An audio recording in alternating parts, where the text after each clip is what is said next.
Well, here we are. I'm Tom Osman, and this is Whatever Comes Next. It's the podcast where I explore the world of underground and independent music making. And on today's episode, I am talking with Luca Indrio, one-third of death metal three-piece Necrot, who recently put out their excellent latest album, Lifeless Birth, on Tankcrimes Records. And the band is about to be going on tour through North America, starting on the 5th of June. They're going to be playing the Cornerstone in Berkeley, California. And they're going to be finishing up on the 13th of July at the Star Theater in Portland, Oregon, playing with Bat and Street Tombs on this tour. And if you'd like to get tickets or check out all the other dates, of which there are many, you can check that all out at necrot.com. And that does make things a lot simpler when it comes to me suggesting where you should go to follow the band, support the band, buy merch, buy albums, etc., etc., because you can go to necrot.com. If you're on Instagram, you can go to necrot_official, and that is probably enough plugs. You're probably mostly capable of figuring these things out for yourself if you wish to follow up on that. Now, given that I am talking with Luca from such a powerful metal band, an extreme metal band, really I should be, wearing a bit more of a metal t-shirt for those who are watching on YouTube, but I'm not. So it is what it is. This interview was recently put out some weeks ago in the latest print edition of New Noise magazine, where I wrote a feature from this interview. But there was so much content that Luca and I discussed that it wasn't possible to put into the feature that I thought it would be a shame not to be able to share some other content from this interview. So that is what I'm doing. And yeah, so aside from talking about the album and getting into the history of the band, there's also quite a story of the run-up to the making of Lifeless Birth. Basically, all three members had various different issues, health issues, injury problems. There was a certain point where it seemed like the album might not get made at all. Luca is now living in Mexico. So the band is originally Oakland, California based. In fact, Luca's originally from Italy, which is something else that we got into, the experiences of moving around and the perspective of Italy versus the US. The band are also, as Luca calls it, road dogs. So a lot of their time is spent touring, a lot of their time is spent on the road. So we do spend a bit of time talking about the whole touring experience and what life on the road is like. I think Luca and I are kind of a similar age, so we got into talking about, the importance of physical media and talking about vinyl.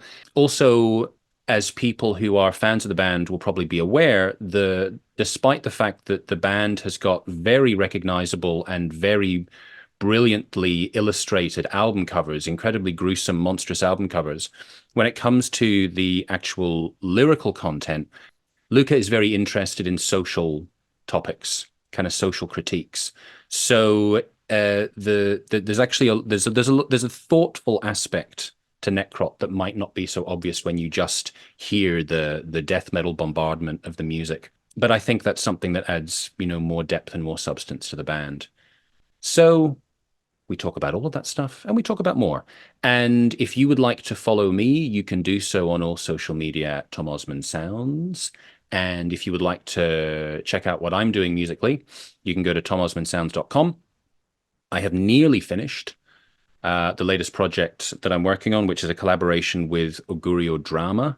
And I have enlisted my longtime friend and collaborator, Neil McEwen, who has been helping me with mixing and production. By saying helping, I mean really he's doing it and I'm sitting next to him and trying to be helpful.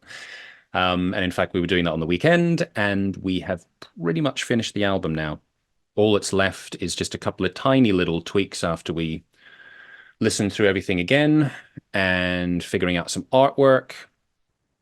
But yeah, if you're interested in sort of keeping track of what's going on with that, you can go to my website where I keep a little journal of these various things. And you can also get links to other music and other projects, etc., etc., etc.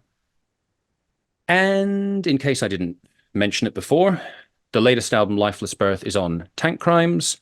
And if I did mention it before, whether I mentioned it before or not, The latest album is out on Tankcrimes. You should definitely check out my interview with Scotty Heath if you haven't done so already. Absolutely wonderful guy, and very, very insightful interview with him, getting into the ins and outs of running an independent label. He's a great guy. It's a great label.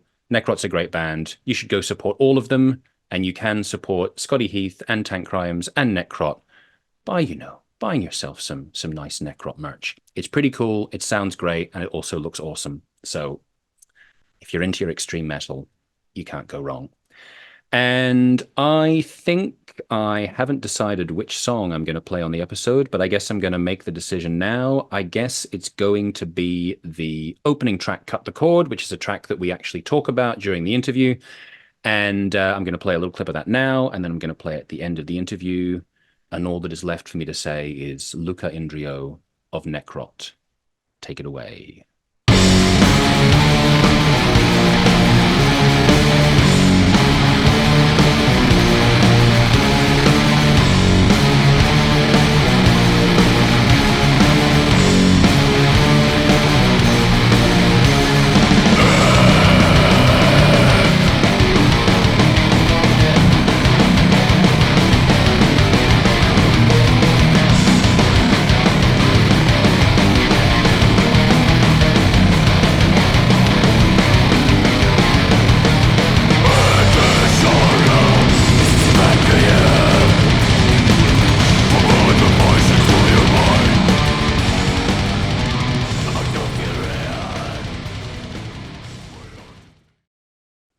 How's it going?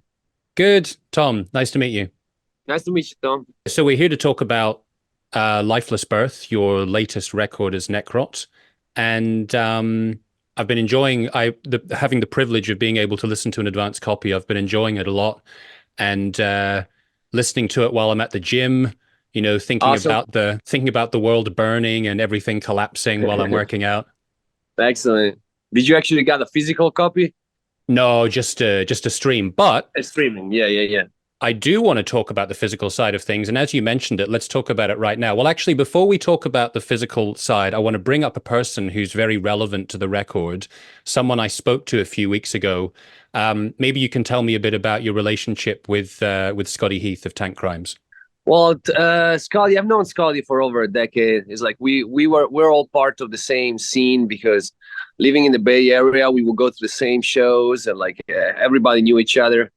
And it was around 2015, I think, when he approached the band. We started the band in 2011, and we released some tapes, self-released demo tapes with 2 or 3 songs on each one. There were three tapes. And Scotty approached us at the show. We were playing maybe with Iron Reagan, if I remember correctly, in San Francisco or Oakland. And he asked us if we wanted to do things with him. And we told him we were working on a full length. So we agreed on him releasing our first full length, which was Blood Offerings. And before that, releasing a collection of our demos on LP, which is the LP called The Labyrinth. But yeah, we've been friends for a very long time, and it was really easy just to get on board on Tankcrimes at the moment, for sure. Yeah, no, he was totally great guy to talk to. Really, really friendly, but also really insightful with his experience and his knowledge in the music business. But actually, today I just saw a post from him from Instagram where he was showing the vinyl copies of the latest album, and it looks amazing. He was also talking about how he has some very particular conditions with the logo, because he says it always has to be I forgot what he says about it. It's because we do foil stamps for the logos, which makes it all shiny and stuff. So it's when it's a very simple logo, the company that presses it will tell you, okay, it's all good. But when there is details, they always may have you sign that if it doesn't come out exactly as it is, is your, you take responsibility for it. Yeah. But it's at this point, we already done it on 3 different albums or 4. So it's of course it's coming out correctly, But every time he has to sign, every time they make him sign that if it doesn't come out correctly, release liability. Yeah. I mean, it sounds like the visual side of things is quite important. So how big a part of the identity of Necrot is like the album covers and actually having the physical media itself? Yeah, we put a lot of thought into it. Like we always invest a lot of money on artworks that are beautiful, you know, because you don't want to put out a cool record with a shitty cover art, because that's the first thing that people are gonna see even before listening to the first song. You know, it happened to me in the past, even when I was younger, to just buy an album because I liked the cover, and then discovering the album and eventually liking it. So I think that like the visual part is extremely important, both for records and for your band T-shirts. Everything that is related to your band needs to look in a certain way. It's like you don't want to save money on that. Also because it's like, you know, you're paying artists to do your artworks, which, you know, they deserve the money. Yeah. You know, you deserve to, like, you know, share the money that you make with other artists and get them involved. And it's like we've been working with Maral from the Netherlands for years now, and both for records and for t-shirt graphics, and like it's really great. He's an amazing artist, and it's like we understand each other very well, because there is another part of doing the album artwork, which is communicating with the artist, because it's like, of course, the artist like wants to do the art however he wants, kind of. You know, most artists are like that. They're like, no, this is my art. But you also have to understand that you're working for a band, which is their record, you know, our record. So Maraldi is really good to work with because he respects our work, and he respects the inputs that we give him on the artwork, and if we want him to change something and whatnot. Because sometimes he can be a little tricky working with artists that they're not as open to communication. You know what I mean? Yeah. So it's like working with Moral has been fantastic. Also, like he studied he has seen dead bodies. He has seen anatomy. autopsies. Yeah, anatomy. Sorry, yes, anatomy. So it's like he actually knows how things look like when you're, you know, especially mortal or blood offerings. There is like, you know, people with skinless people, and you know, so it's like he really knows how that looks like, you know, and he can really throw that kind of stuff. Yeah, that's perfect. Yeah, that picture that you're talking about with the figure holding their skin out in front of them is very striking. Definitely, yeah, definitely. And I mean, also this last one, you can still see the body of the demon. You can still see like you know, very detailed. He's really good with drawing details. You know, he's not someone who's gonna live. He's like he looks as good as he can be. Like, yeah, he's an amazing artist. And he's like, you know, we put a lot of effort into making sure the album is sick. So we need someone who's gonna put the same effort into making sure the artwork is gonna be sick as well. Yeah, definitely. No, I totally agree with you. Like, I've got so many records that I love, but also they look amazing, and it makes it all the more satisfying when you can actually be listening and looking at it like, yes, this is kind of like what I imagine it to be. Totally. It's important. Now, I think you have maybe just about a week ago finished the Brain Squeeze tour, where you were playing with Municipal Waste and Ghoul, and I think I might be forgetting another band. There was a band called Dead Eat. Right. And so how was it? Like, any particular highlights of the tour?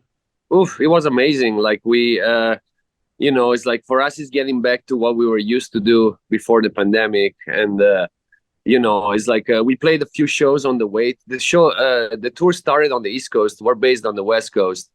And the show started and ended on the East Coast. So it's like we went across the country 4 times. We did West Coast to the East Coast, East Coast to the West Coast, West Coast to the East Coast again, and East Coast to the West Coast. So we drove like 300 hours in like 44 days. And we played some extra shows on the way back there and back. And the shows were amazing, all of them. And like, you know, the package was strong because each band, especially Municipal Waste, Ghoul, and us, we have a good amount of people that come see our shows when we play separately. So it's like when we play all together, the shows were packed. And some of the venues were gigantic. We had some shows with over 1,000 people. like in Los Angeles and Richmond, Virginia, or Denver, Colorado, and like all the shows were like fantastic. And also, it's like we have known all these guys for like a long time because Google is from the Bay Area and they are on our same label on Tankcrimes. And Municipal Waste, they have a story that goes back, I don't know, even 15 years or more with Scotty. He released one of their splits with Toxic Holocaust, but also Scotty was and still is sometimes a Municipal Waste roadie. Yeah. For such a long time. So it's like we have met the Waste guys like at least 10 years ago, and we have hung out with them in multiple occasions. And so it's like it was fantastic to be on the road with just a bunch of friends. Yeah. Everybody already knew each other before the tour. Sometimes you get to the tour, you don't know anybody, then you meet them on the tour and it's still great. But this was like actually like a family vacation. Yeah. Now you're originally from Italy, right? I was born in Italy and I moved to the United States in 2008. So, like, for me as a European, I mean, originally from Australia, but I've lived most of my life in Europe. I feel like looking at the US, everything seems to be on such a gigantic scale. And when I think about touring, I just think like, everything's so far away. Does it feel normal to you now? Or are you kind of like, does it still feel sort of unusual, the scope of things in the US? Well, to me, it's like, I've been in the US almost for a half of my life because now I'm 37 and I moved there when I was 21. So it's like I spent significant amount of time in the US. So it's like at this point, I'm very much used to it. It's like, it's kind of like it's definitely a work hard kind of tour. You have to really, spend a lot of time in the van and then, but it's like, it's fantastic. Like people get really excited and like also driving in the US is not like driving in Europe. Like the freeways are very big. And there is a lot of travel stop, gas station. There is a lot of motels on the road. Like the way the freeways are made in the US, they're very much made for traveling long distances. While in Europe, sometimes it's a little harder because every now and then you go through a city and then you get into the traffic of the city. While in the US, eventually you have to drive 8 hours, but there is nothing. And it's a big freeway and there is no stop and there is no traffic. You're not going through any urban area. In Europe, eventually you have to drive 5 hours, but you have to go through 3 major cities. And then it's like you get into traffic and then the street gets narrow. There is some road work and eventually there is not many places where to stop and sleep. Right on the freeway, you have to get out of your way. Like there is way more occasions to waste time, even if the drives are shorter. While driving in the US is more comfortable for the most part. Yeah, that makes sense. And also like some of the scenery that you see driving across the US are amazing. Like in Colorado, Utah, Arizona, New Mexico, you go through some sceneries there. I've seen it a million times, but every time you're completely mind blown. The canyons, the rocks, the mountains, the desert, the cactuses, so all of it is beautiful. A lot of it is really beautiful. Yeah, I feel like at some point I need to spend a bit of time in the US. I would recommend the northwestern part, and the East Coast and all the Midwest, which is called the Midwest, but it's still the eastern part. Is like it's more like flat. It's more like flat and kind of boring. Yeah, is where the tornadoes are. But like the western side of the US is unbelievable. Yeah, having grown up in Scotland, it's like I kind of like to have hills and mountains around me. I feel uncomfortable when everything's flat. Yeah, totally. Now you brought up the pandemic, and of course, all of us in one way or another kind of got sucked into this black void for the past years. Yeah, totally. But I feel like for Necrot, you had like really serious issues you had to deal with. I think all of the band all had serious health concerns. Yeah, we did. How bad did it get? And was there a time when you thought that maybe you wouldn't be able to make the record? They were all unrelated to COVID. But yeah, we had like our drummer had like to go through a back surgery, and he had to get multiple surgeries, and he had almost a year of recovery from it. So it's like we were touring we were playing like between Blood Offering and Mortal, we played over 300 shows. So we were going on the road a lot, and you definitely would not have had the time to deal with that if there wasn't a break from the pandemic. So that was kind of like, there was some positive that came out of it. Like, not that this is positive, but it was something that now is fully recovered and now he doesn't have to worry about. Yeah. And, I did a big move. When the pandemic started, like all of our tour got canceled and there was no work, you couldn't barely go out of the house. So I left the Bay Area and I went to Mexico. And I still live in Mexico now. Is that where you are? No, you're not in Mexico right now, or are you? I am home. I am a house. But yeah, I moved to Mexico in 2020 when the pandemic started. And I was like, well, I'm just going to play by ear. I was renting a room in Oakland at the time, and I sublet it to a friend of mine who needed a place. They told him like, just pay the rent and stay there. And I moved to Mexico. I was like, let's see how long this pandemic lasts. And like, I'll be back eventually. And then I didn't. Yeah. So now I just go back for tours. I go back to record, and but then when I'm off from the band, I'm down here in Mexico. And so, being an Italian, I'm guessing that you still speak Italian regularly. Did you find that understanding Spanish, is it close enough that you can figure things out? I was already pretty fluent in Spanish before moving here because of spending a lot of time here before. Regardless, and also for working in restaurants for many years in California, there is a lot of like Central American and Mexicans and lots of Spanish speaking workers. So you make friends and you start learning a few words and whatnot. And it's like, yeah, from Italian to Spanish is definitely easier step. Yeah. But yeah, I wrote the whole Lifeless Birth album was written down here in Mexico. I see. Cool. And do you feel that environment inspired you in any different particular way? Yes. I mean, I feel that like, before when I lived in Oakland, we would tour a lot and that was great. The shows were great and everything. But then I would come back to Oakland to like not that great of a personal life. While now it's like I live down here with my wife. I got married with someone from here and we live down here and I'm happy and I have more free time, but I have less stress because it's a less stressful environment. So it's like I find that it's like for music composition is such a better mental state. Because when I was back in Oakland, like I didn't enjoy my living situation as much. I didn't like it. And also it's like my social life there was like so bad just from being on tour all the time, that then you go home and you're just not there enough. And it's like, I don't know, it's just like a rougher environment, really, because Oakland and the Bay Area is a pretty rough place because it's extremely expensive.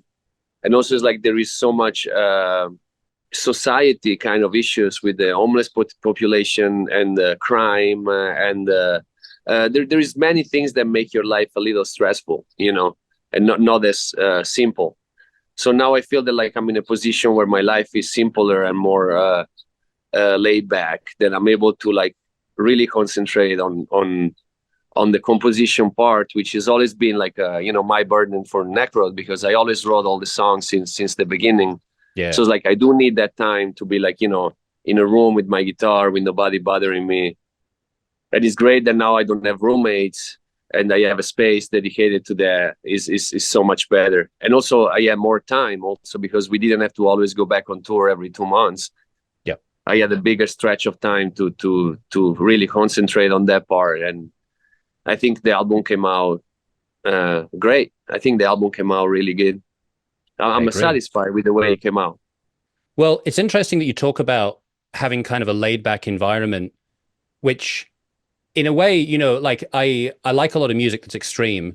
And I know that people can be like in a good headspace and still create stuff that sounds insane.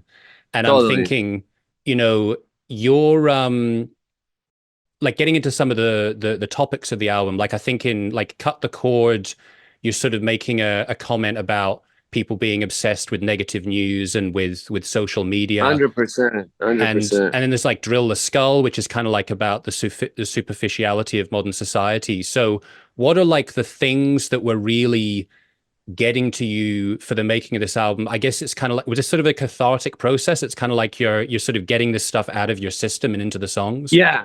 Well, the thing is this: when you write the lyrics, like you never know what's gonna come out of you. It's kind of like a therapeutic session where you're like, you just start writing stuff, and then things come up that you needed to say. So it's like, to me, it's like one topic that really was intense for the last few years in the US, because it was like when Trump got elected, everybody became so political in the US, and politics was such a topic of discussion between so many people, which is something that I felt that in Europe was always like that.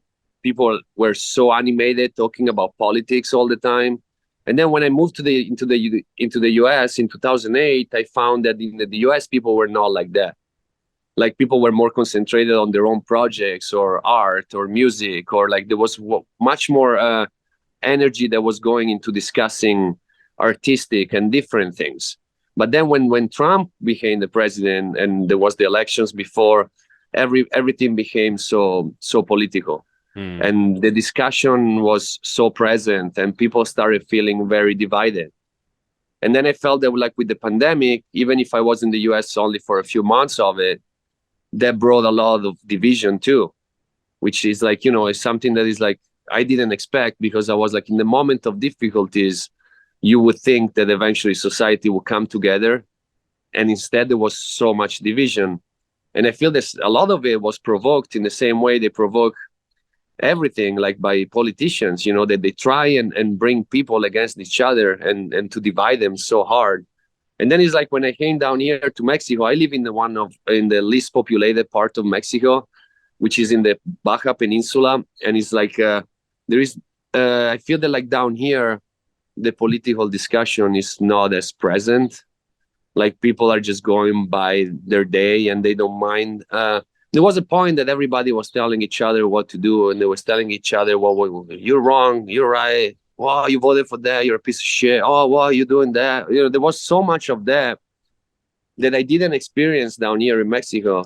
And it did brought to light to me how much hate and how much division people also almost feel like they're forced into it, because they're constantly bombarded with all this negative news and all these negative opinions and all this blame that get thrown over a category or another. And it's like, I feel that, like, if you disconnect from that, it's like, of course you cannot disconnect from it completely, but you also don't have to pay attention to it for hours every day. Yeah. Because even if you're just scrolling on social media just to see what your friends are doing, you always end up on some political content or on some news content that is like, we know since years that, like, the news sells when there is a tragedy, news sell when there is, like, so it's like they always put everything that is happening in the most dramatic way possible to sell the paper or the story. Yeah.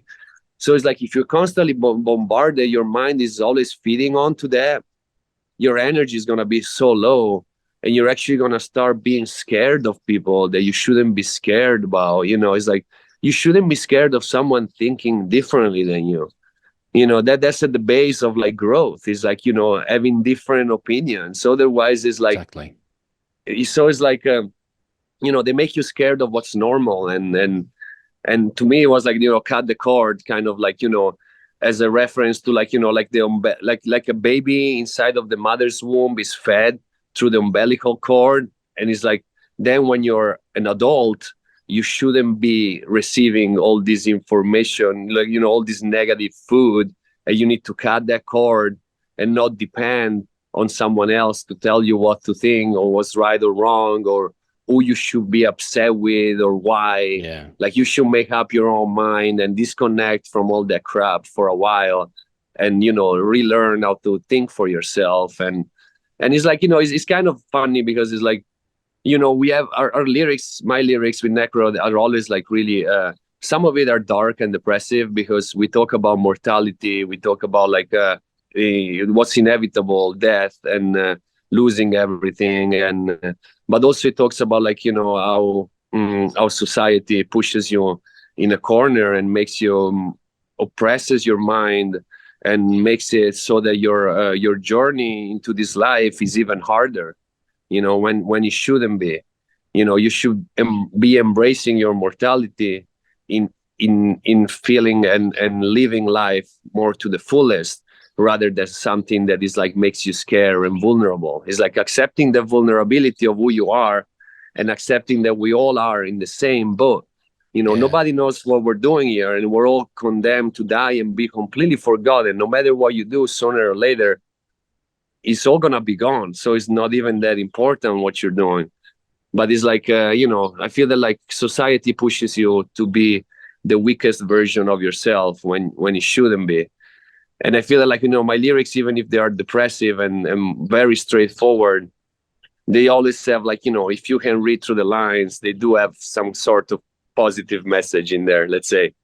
Yeah, it's a really good point. I think it's like, if we talk about metal in general, I think a lot of the time certain aesthetics of metal really put people off, because it's like, whether it's the sort of the aggressive vocals, or whether it's the overdriven sound, or whatever it is, like the speed, maybe sometimes people go like, oh, I can't handle that. Or they see like the covers and they see monsters, or they see people with their skin peeled off, and it's they go, not as accessible. Yeah, but of course, as you say, you can still have a message in there. It doesn't have to be totally surface level.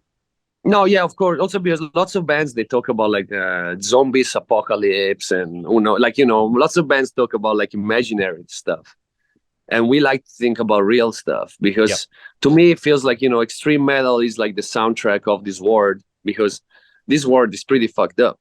So it's like definitely the correct soundtrack would be some extreme metal. But also, like, if you really want to talk about the horror of the world and of life, you have to talk about real stuff.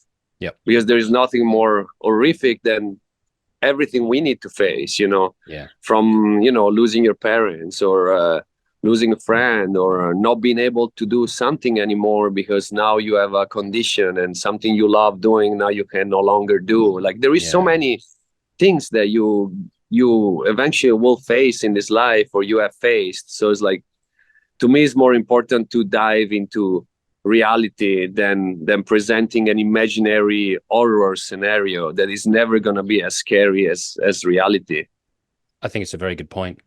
Something I did want to ask you about, it's for me, it's interesting that, a lot of bands struggle to maintain a stable lineup from one record to the next, or for a couple of years. But basically, since the point that you formed, like, I think your guitarist, Sonny Reinhardt, came a year after you formed. But basically, you've had the same lineup for like 12 years. So what do you kind of put that down to, the fact that you've managed to keep that continuity? It was good planning at the beginning of the band. That was the base of it, because like my experience before with my past bands was always that one or two member would drop at one point, putting a lot of work into the project, to then, when you finally get the chance of doing a lot of tours and albums and whatnot, there is always someone who doesn't want to do it. So when I started Necrot with Chad was really young. He was 18, and I was like I just turned 24. So it's like we started playing together, and with the intention of having a band. It's like I never sung in a band before Necrot. But then I realized I was like, I need a band where I'm the singer, or if I'm always relying on some other guy, then eventually we put in 5 years of work, and then this other guy wants to go do something else, and you cannot really replace the singer, So I wanted to start a band where I wrote the music, where I sang the songs, so I would have been the irreplaceable one, because I knew I could count on myself. Yeah. And I knew that Chad had the same mentality of like, this is what I want to do. Chad was like, this is what I want to do in my life. And, we both had that drive and that, so it's like when we started, we recorded our first 2 demo tapes where I recorded the guitar and just the 2 of us, because we were like, we're not going to get a guitar player that is not the correct person who's going to stick with us forever. So we waited over a year. Even we had people offering to be in the band, and they would be like, hey, I want to try out. You guys don't have a guitar player. I want to be in the band. And we would kind of look at it and be like, you haven't been on tour much in your life.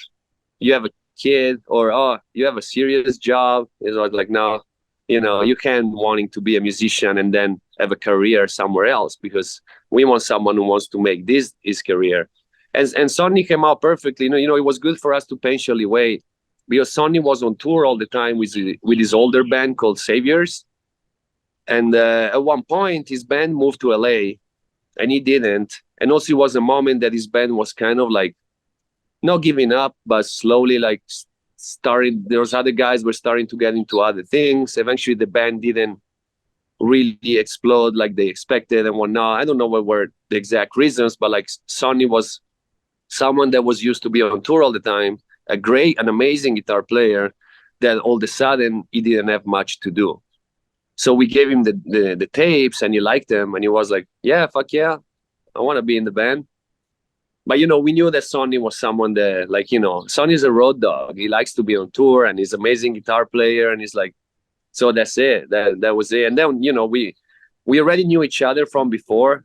I've met him years before he joined the band, but like then we became super good friends in the band. Like, we're kind of impossible to separate.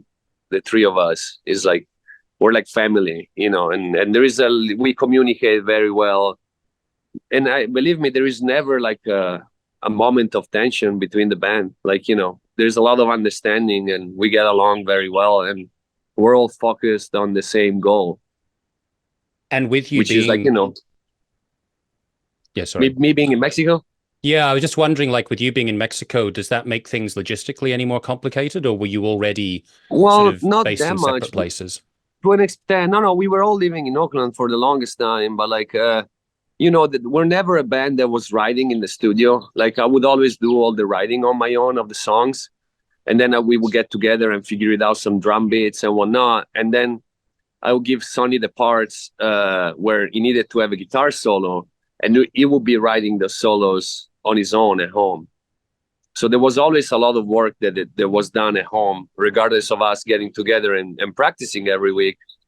But also, is like, when you're a band that does a lot, like we just got back from tour now, and now we're going to have at the beginning of June, we have another tour that is like 6 weeks. We get back, it's from June 5th to July 12th, 13th. We get back to Oakland on the 14th, and then July 26th, our European tour starts. And that's going to last another month. So it's like, we don't get those longs of a break in between. And soon before this tour that we just did, I was in Oakland for 40 days to record the album. So it's like, there is breaks, but they're not that long to be like, oh, we don't see each other for a year. It's not like that. It's always like, sometimes we don't see each other for a couple of months, but it's like, we still all practice almost every day. Like, I got home like 2 days ago, and I haven't played yet, but I'm going to get back to, like, usually I play every day. I'll at least the set, I'll play all the songs on the albums. Like, I have everything plugged in that I can just grab the bass and play. I don't have to set up. I just leave everything, ready to go. So it's like, and I know Chad plays every day at home, and Sonny. So it's like, when we get together, we're always in good shape, and we played together for 13 years. So it's like, it only takes usually when we get back together, we have one band practice where we don't sound 100%, we'll sound 80%, and then by the second one, we're already ready to play a show. Yeah, I love it. It's like you're a little military unit, and you're all doing your training individually, and then you get back together, and it's just like, right, into battle. Right. No, yeah, we are like that. And then there is a lot that we have a weekly phone call that we do. We have a weekly video call that we do, because there is a lot that, we are used to do everything ourselves. So it's like, we find the artists to do our t-shirt graphics. We speak with the company who's going to make our merchandise. We have meetings with the graphic designer that does all the proper dimension of all the graphics that we want to use for shirts, hoodie, long sleeve, different merchandise and whatnot. So it's like, and then we have to organize where we're going to rent the van. We got to find the merch guy who's going to come with us on tour. We have to book the sound guy. We have to like, there is so much organization that goes behind a tour. There are lots of bands that delegate to someone else.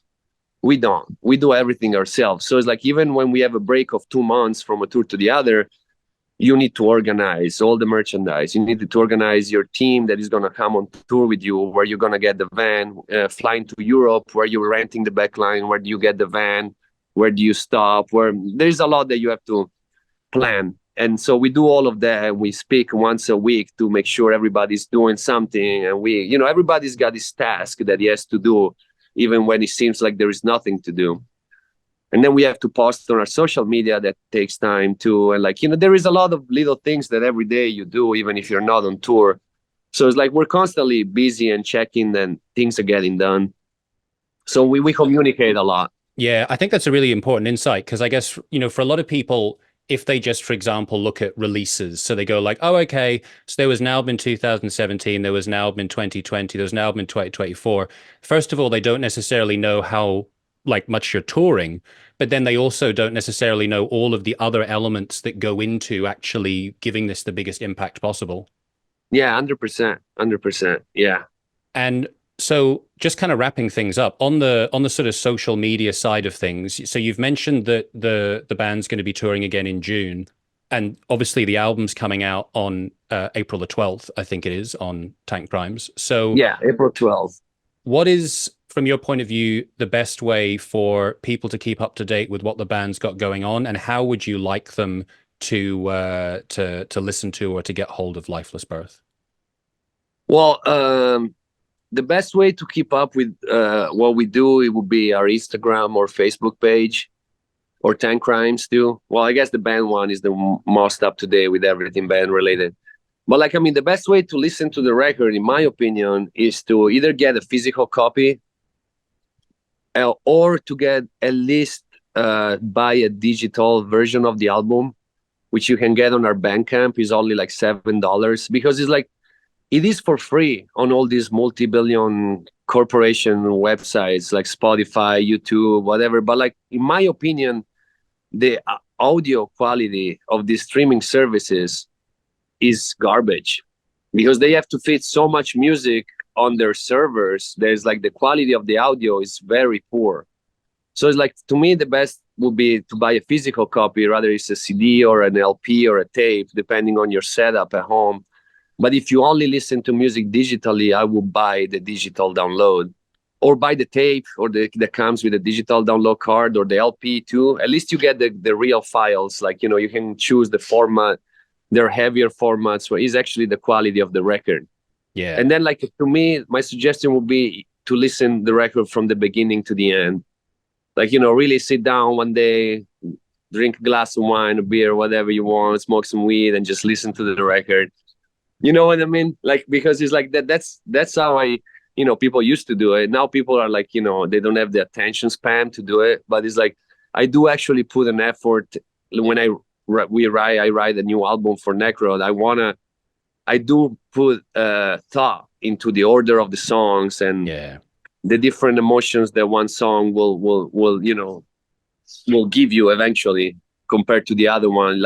I like to always have to have kind of a journey through the album, where you start in a way that is more aggressive and in your face, going towards a more sit down and think about stuff, more a introspective, depressive kind of epic ending of an album, where some of the songs at the end, I feel Dead Memories or The Curse, you need to really like metal to enjoy them. There is longer guitar solos, there are longer songs, and they're slower, they're more intense in a different way. The first side A of the album is more intense, more of in your face, faster and more straightforward stuff, where the ending of the album is a little darker and more depressive, and a little more there's longer guitar solos. Is super metal. It is definitely super metal. Yeah, no, I definitely felt that with the last couple of tracks, like you say, with Dead Memories and The Curse. They were more different shifting parts, different dimensions, different evolutions within the tracks. And like you say, you kind of you have a sort of journey that you go on. You start with the really hammering in your face stuff, and then you get sucked into these different metal dimensions towards the end. Totally. That's why it's like, I suggest people to, if they can, if they have the time to do it, to listen to the whole album from beginning to end, Yeah. and not just a song or two. Like, I hate when people only know one of your songs. Yeah. It's like, okay, whatever. Like I'm a few years older than you, so I'm totally 100% with you, like on the value of having physical versions, of actually listening to things the whole way through, of actually thinking about what the artist has created, and not just going like, oh, here's a song I'm going to stick on my playlist, and I'm going to listen to half of it, and then I'm going to skip on to something else. I hate that. I know there's the playlist culture is awful in my opinion. It's like, it takes so much away from the work that the band actually does into creating an album and all the thought that goes behind it. I'm with you 100%. But I know that our fans are cool. I know that our Necrot fans, they're sick. Like, I'm sure they're gonna listen to the whole thing. I know that.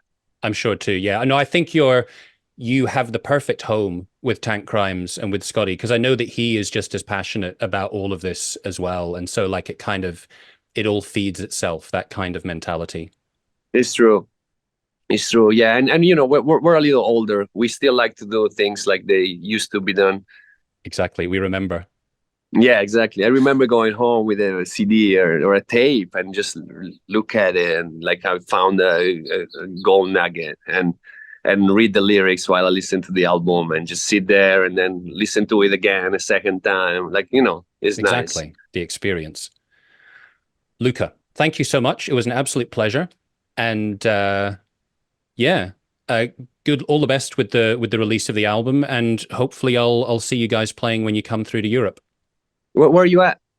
Where in Europe? In the UK. So by June I'll be in Glasgow in Scotland. Oh, okay. Hopefully we come through there. I have no idea yet. Well, thank you for the interview. It was a pleasure, man. My Have pleasure. a good one. We'll talk again, I'm sure. That'll be great. All the best. Take care.